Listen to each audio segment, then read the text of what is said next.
కాలు అక్కడ ఉన్నది, రెండవ కాలు ఇక్కడ ఉన్నది. కాబట్టి ఒక కాలుతో ఇంకో కాలు తన్నుకోంగా.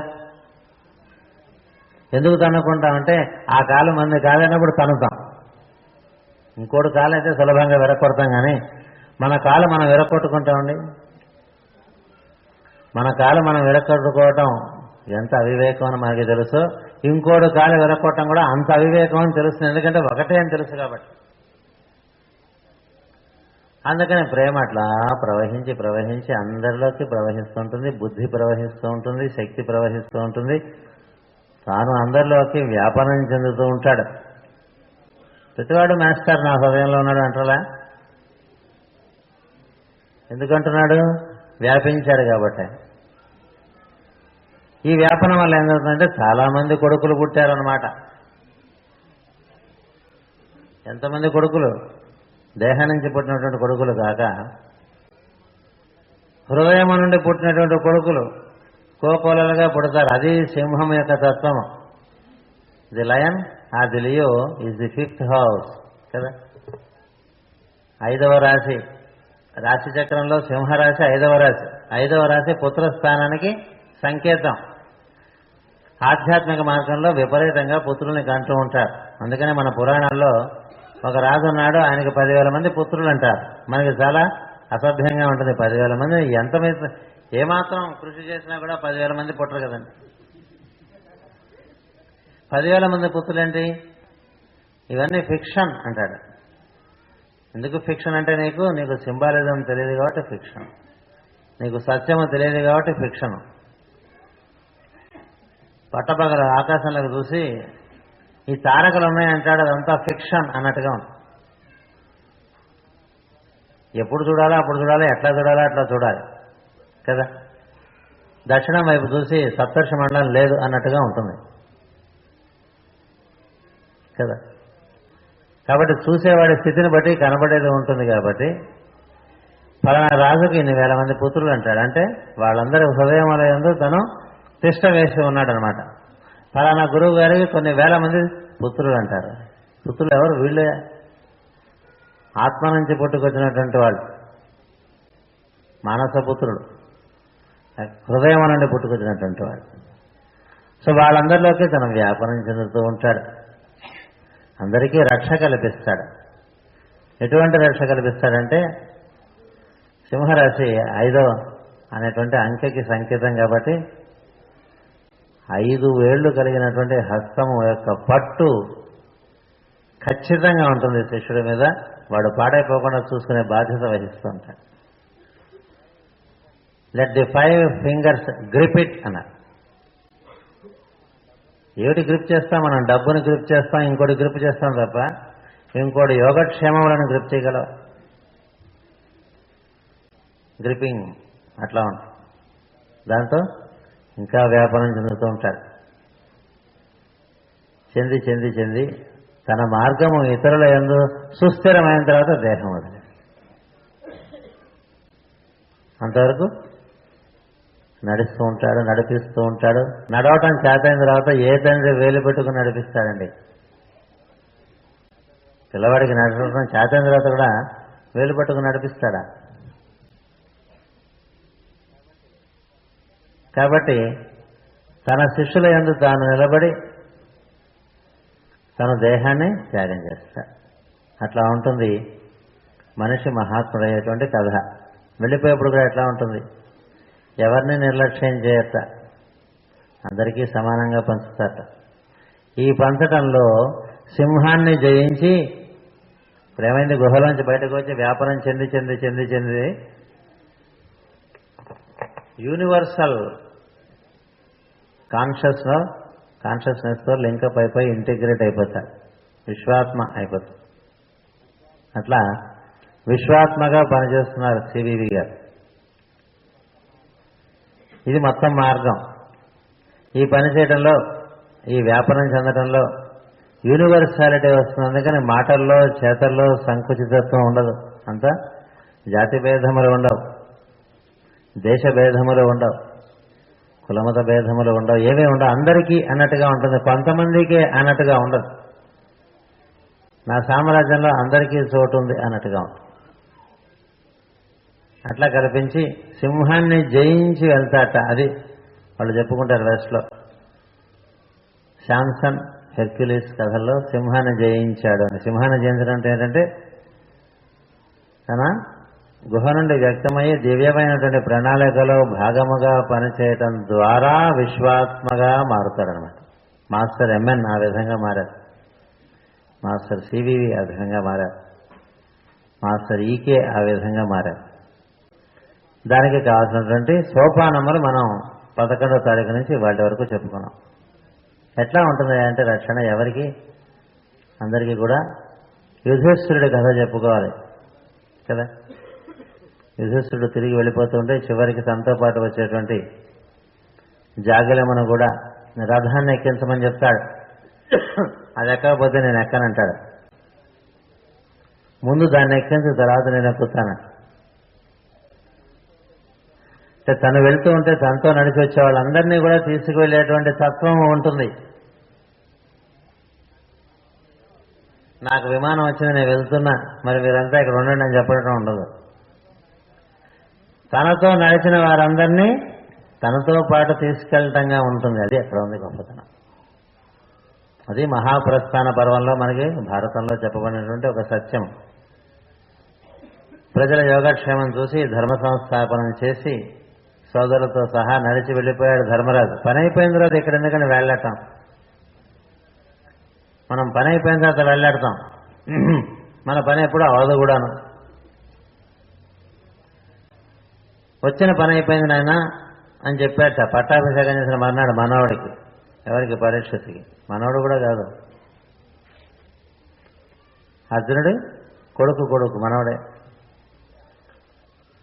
చెప్తే ఆశ్చర్యపోయాడు. అదేమిటంటే మరి ఈ మొత్తం సృష్టి అంతా కూడా నాటక రంగం లాంటిది కదా. ఈ నాటక రంగంలో ఎవరి పాత్రలు వాళ్ళు పోషించాలి.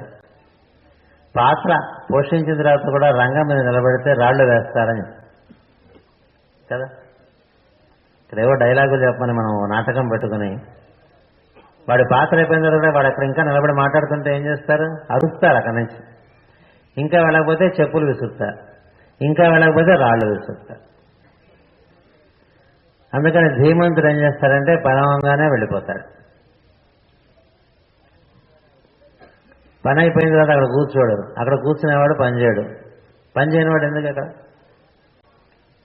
ఆ విధంగా తిరోధానం జరిగి తన నుండి స్ఫూర్తిని పుచ్చుకున్న వారందరి ద్వారా తను వ్యక్తమవుతూ ఉంటాడు.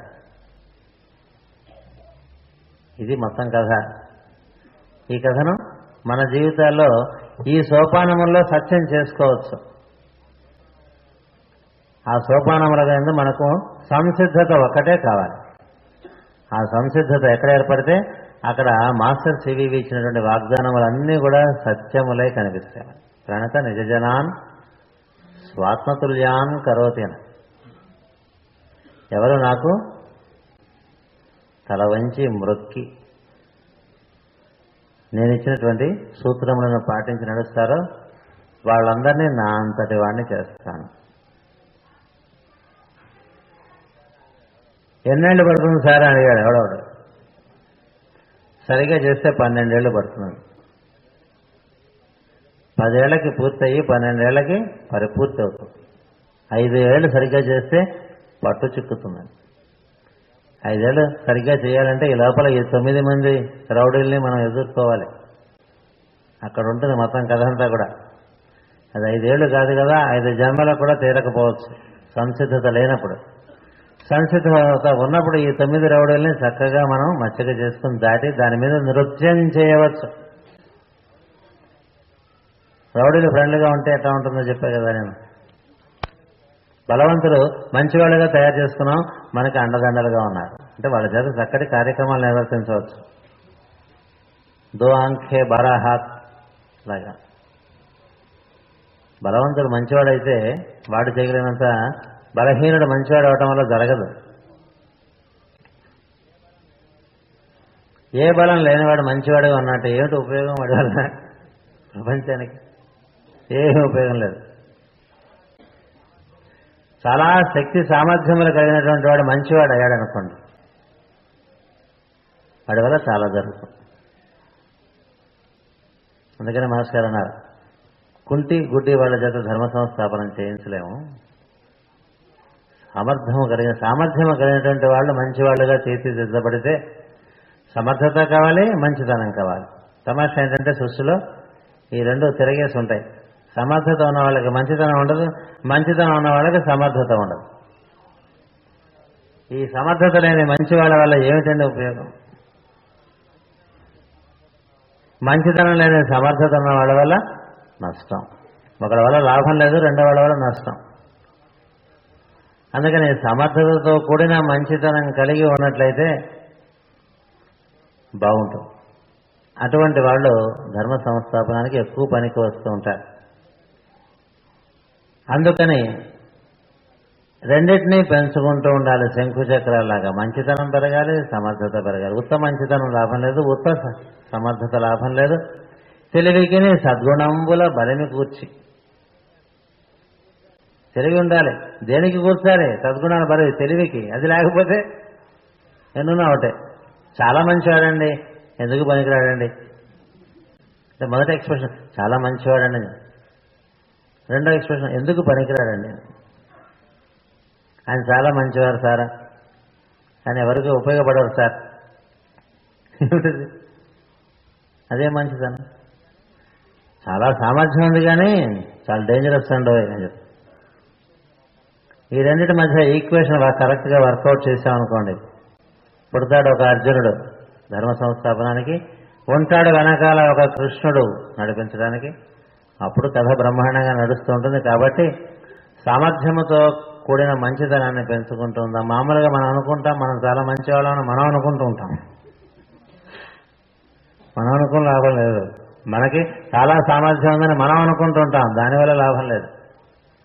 మన మంచితనము మన సామర్థ్యము ఎక్కడ దానికి లిట్మస్ టెస్ట్ అంటే మన యొక్క ఉపయోగమును బట్టి అది తెలుస్తుంది.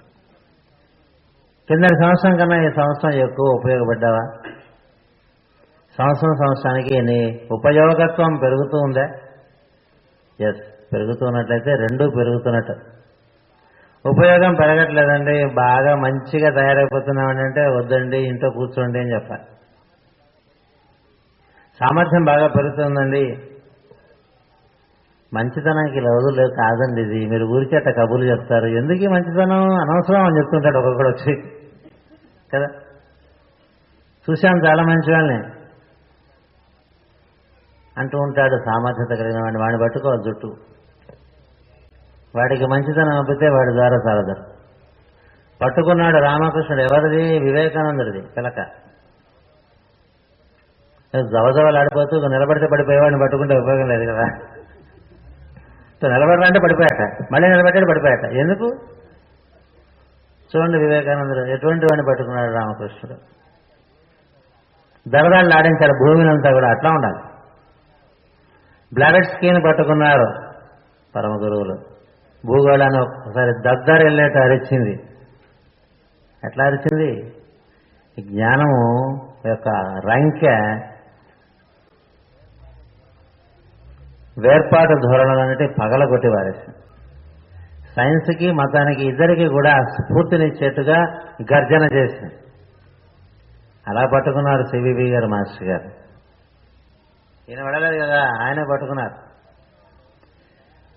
ఈ పట్టుకున్న వాళ్ళని తయారు చేసుకుంటారు. వాళ్ళు అప్పటికే గుహల్లో తిరుగుతూ ఉంటారు, బయట తిరగరు. ఎద్దుల్ని పట్టుకొని సాధన చెందడం ఒక పద్ధతి. అది లాంగ్ రేంజ్ ప్లాన్.